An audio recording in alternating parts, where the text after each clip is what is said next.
네, 여러분 안녕하세요.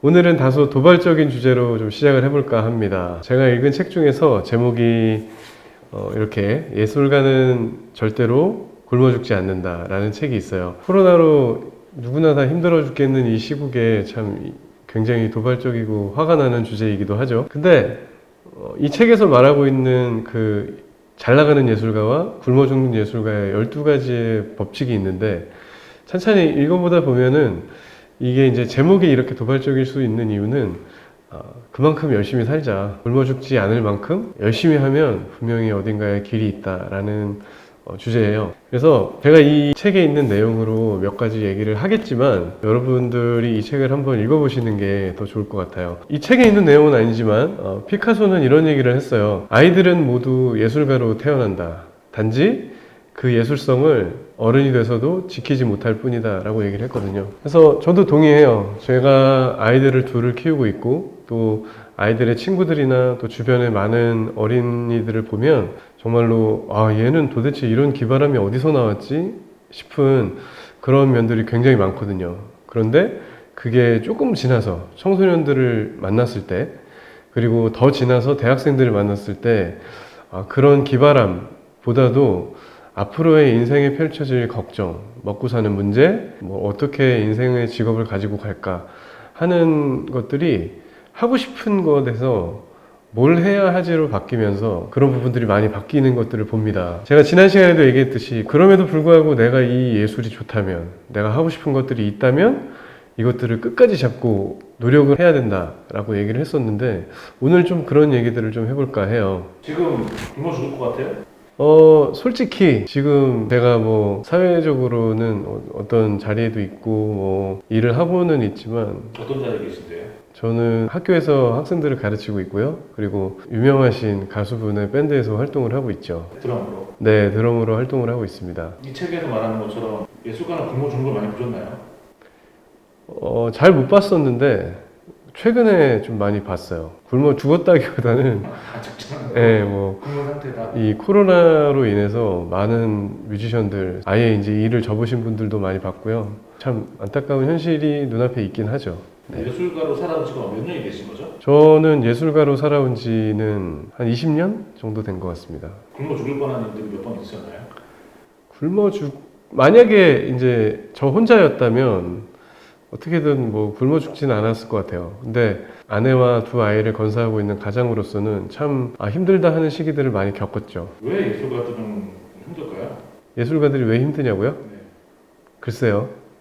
일단은 뭐 보통 사람들이 다니는 어떤 기업이나 이런 누구에게 소속돼서 급여를 받는 게 아니고 내가 직접 만들어서 내 상품을 팔아서 수익을 얻어야 되는 어떤 자영업자 그런 입장이니까 힘든 것 같아요. 그러니까 비즈니스의 생리를 잘 알지 못하잖아요. 순수하니까 예술가들. 그렇죠. 예. 앞으로도 계속 굶어 죽을 것 같이 힘들겠네요, 사람들은요. 그런데 이 책에서도 얘기를 하고 저도 동일하게 얘기하는 부분은 내 분야, 내가 진짜 좋아서 몰입을 해서 사는 이 분야는 좀 빠듯하게 살 수는 있지만 굶어 죽지는 않는다라는 게 제 지론이에요. 왜죠? 그러니까 이게 진짜 좋아서 선택을 한 사람은 그 어떤 것보다도 더 몰입을 해서 할 확률이 있고 그러다 보면은 분명히 내가 내 진짜의 모습을 잘 살릴 수 있다. 그래서 좋은 결과물, 내가 원하는 만큼의 결과를 얻을 수는 있다라는 게 제 지론이에요. 지금 학생들한테도 그러면 가르치실 때 고민되지 않으세요? 이게 결코 쉬운 길은 아닌데 이 아이들한테 내가 책임져 줄 필요는 없지만 네. 예술가들의 삶이 결코 녹록지 않은데 뭐 그런 생각은 안 드세요? 솔직히 들죠. 이런 부분을 아이들한테 그러니까 얘기를 더 해주려고 제가 이제 학교에서 가르치는 친구들에게 거의 반 이상은 잔소리만 하는 것 같아요. 그러니까 이 길을 걸어봤기 때문에 제가 너무 어렵고 힘든 길인 걸 알기 때문에 그것들에 조금 더 수월한 길을 찾게 하기 위해서는 이렇게 하는 게 좋지 않을까 하는 게 있죠. 그럼 이 책에서는 기억나는 게 얘기해주고 싶은 어떤 내용? 네, 뭐 이 책에서 얘기하는 12가지의 법칙을 잠깐 소개를 하자면 굶어 죽는 예술가는 내가 천재적이게 타고났다라고 생각을 한다는 거고 잘 나가는 예술가는 예술가라는 건 만들어지는 거다 라고 생각을 한다라는 게 첫 번째고, 두 번째는 굶어 죽는 예술가는 독창적인 사람이 되려고 고군분투하지만 잘 나가는 예술가는 자신에게 영향을 준 사람에게서 배워서 그거를 좀 훔쳐오는 경향이 있다. 세 번째는 굶어 죽는 예술가는 스스로가 충분한 재능이 있다고 믿는다. 잘 나가는 예술가는 거장을 스승으로 삼고 그분에게 많은 것들을 배우기 위해서 고군분투를 한다. 네 번째, 굶어 죽는 예술가는 모든 것에 완고하게 고집을 부린다. 잘 나가는 예술가는 합당한 것에서만 고집을 부린다. 다섯 번째 원칙은 굶어 죽는 예술가는 누군가가 나를 알아봐 주기를 기다린다는 거예요. 잘 나가는 예술가는 후원자를 찾거나 나를 알리기 위해서 적극적으로 발을 벗고 나선다. 일곱 번째는 굶어 죽는 예술가는 늘 혼자서 일을 해요. 나 혼자서 모든 것들을 다 해서 내가 혼자 다 해볼 거야 라고 하지만, 잘 나가는 예술가들은 뜻이 잘 맞고 뭔가 나에게 갖고 있지 않은 그 좋은 점을 갖고 있는 사람하고 협업을 한다는 거죠. 이 정도가 책에서 얘기하는 특징들이고, 저는 되게 많이 위로를 받았던 것 같아요. 어떤 면에서 위로를 받았어요? 우선은 여기 굶어 죽는 예술가의 특징들 중에서 제가 해당되는 것들이 몇 개 있어요. 위로를 받는 게 아니라 충격을 받아야 되지 않아요? 충격 받았죠. 그리고 그것들을 이제 고쳐 나가려고 고군분투를 했을 때 이제 그런 단계이기 때문에 위로를 받았던 것 같아요. 구체적으로 어떤 면에서 위로를 받으셨어요? 위로를 받았다라는 부분은 끝까지 포기하지 않는 것. 저는 되게 음악을 늦게 시작한 케이스인데 학교를 붙고 떨어지는 게 예술의 성패를 좌우하는 건 아니지만, 그 당시에 그러니까 특히 우리나라 문화에서는 예술대학교를 가느냐 못 가느냐는 굉장히 컸던 것 같아요. 그만큼 제가 깡이 없었고 어떻게 보면 저도 되게 얍삽했죠. 예. 스스로 혼자서 해보려고 안 하고 좋은 학교에 들어가서 누군가의 눈에 들려고 해서 그랬을 수도 있지만, 그 학교를 계속해서 붙을 때까지 문을 두드리고 입학을 하는 데까지 한 7년이 걸렸으니까요. 저는 참고로 27의 대학을 갔답니다, 여러분. 그래서 그런 좀 포기하지 않았던 것들, 그리고 지금 또 이제 하고 있는 일에 대해서도 굉장히 오랜 시간을 견뎠기 때문에 받았던 기회들이 있었고, 그리고 누군가에게 인정을 받았던 부분들이 있기 때문에 저는 이 책에 있어서 하는 말들이 참 저에게 위로가 됐어요.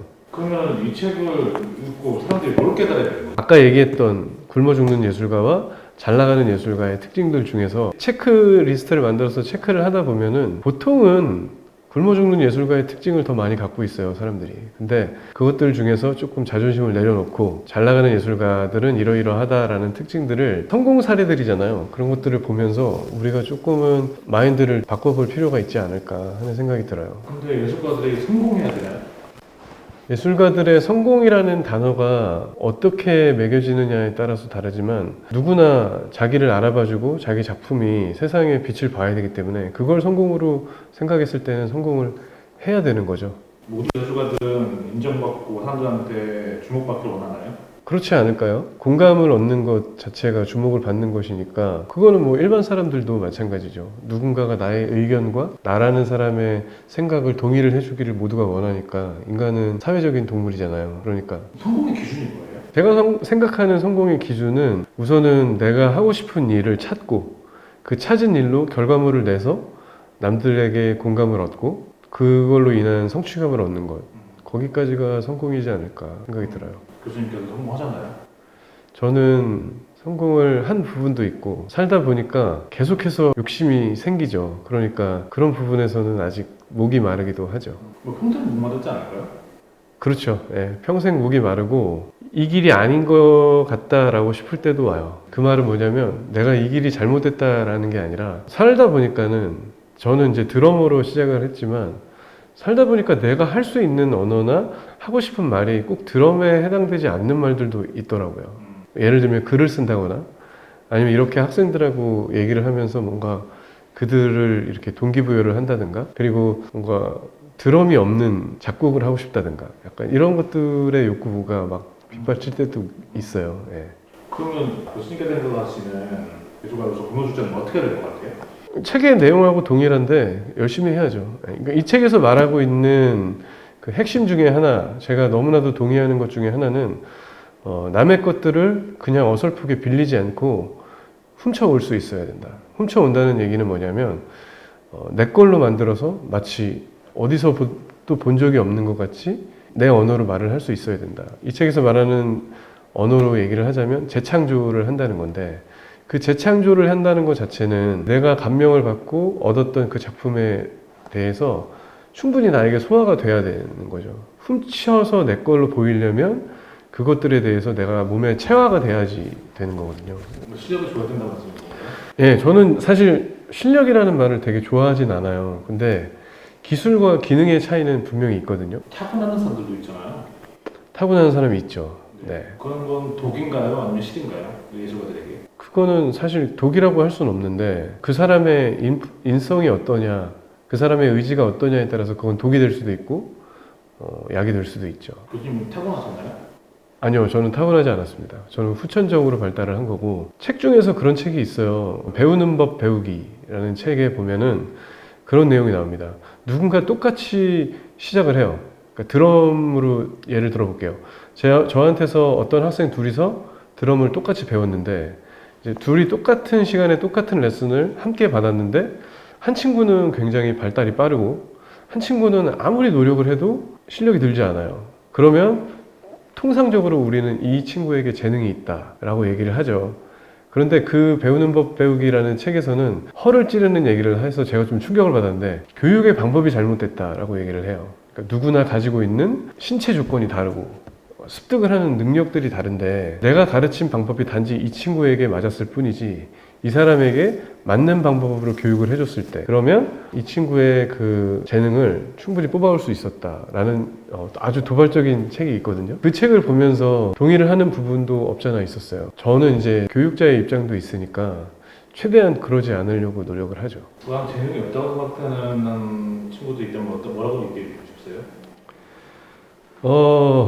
재능이 없다라는 거를 얘기를 하는 보통의 친구들은 포기가 빠른 친구들이고 그만큼의 노력을 하지 않는 경우가 대부분이거든요. 그래서 나의 재능이 있고 없고를 논하기 전에 우선은 첫 번째 질문은 내가 이걸 정말 좋아하는가? 그리고 정말 좋아한다면 얼마만큼의 노력을 하고 있는가? 뭐 미하이 칙센트가 얘기하는 것처럼 몰입의 단계까지 가야지만 그것들이 할 수 있거든요. 그래서 몰입하는 것 자체를 잘 모르는 사람이 대부분이에요. 쉽게 얘기를 하면 우리가 게임을 요즘 거의 모든 세대가 다 하기 때문에 보면은 게임에 미쳐 있으면은 진짜 밥도 안 먹고 수업 시간에도 남몰래 하고 막 이렇게 아예 미쳐 있잖아요. 짬짬이 나는 모든 시간을 거기에 쏟아붓죠. 그러니까 그런 것들이 몰입이에요. 우리가 취미라고 생각을 하면 보통은 사람들이 뭐 그냥 시간이 남아서 하는 정도라고 생각하지만 생업 이외에 모든 관심이 쏠려 있는 것, 그게 바로 취미거든요.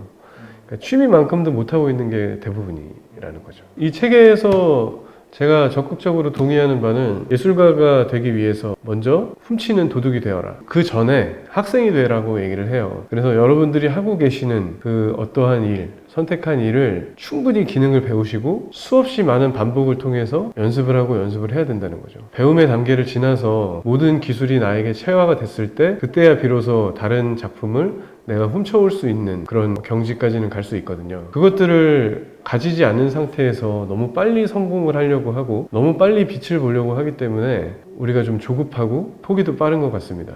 그리고 이제 오늘 제가 얘기한 마지막 결론은 제가 이제 예술가들에 대해서 얘기를 했지만 모든 사람들에게 통용이 되는 얘기일 수 있어요. 우리가 생각하는 쉬운 성공, 잘 되고 남의 눈에 띄고 그래서 그게 히트를 치고 하는 그런 부분의 성공이라는 거는 나에게 달려있는 게 아니라는 생각을 가져야 됩니다. 그거는 내가 좋아하는 일, 이 몰입해서 가고 싶은, 내가 정말 하고 싶은 일을 계속해서 갔을 때 그것들이 눈에 띌 수도 있고 안 띌 수도 있어요. 그것들을 생각하지 않고 계속 가야 한다라는 게 이 책에서 말하고 있는 지론이고 그런 부분이 단지 예술가뿐만이 아니라 좋아하는 일을 찾은 모든 사람들, 그런 사람들에게 분명히 내가 좋아하는 확고한 일을 찾았다는 거는 나 자신이 무엇을 좋아하는지를 분명히 아는 거고 그에 대한 열정이 충분히 있는 거거든요. 그 충분히 있는 열정을 가지고 내가 하고자 하는 일을 충분히 해냈을 때, 최선을 다했을 때 그 일을 가지고 예술의 경지, 예술적인 화법을 가질 수 있다라고 하는 게 이 책의 지론입니다. 그래서 제가 여러분들께 다시 당부를 드리고 싶은 건 가지고 가는 그 소망하는 일에 좀 자부심을 가지시고 그리고 조금만 더 참고 열심히 해주시기를 바라는 마음으로 오늘 얘기를 마칠까 합니다.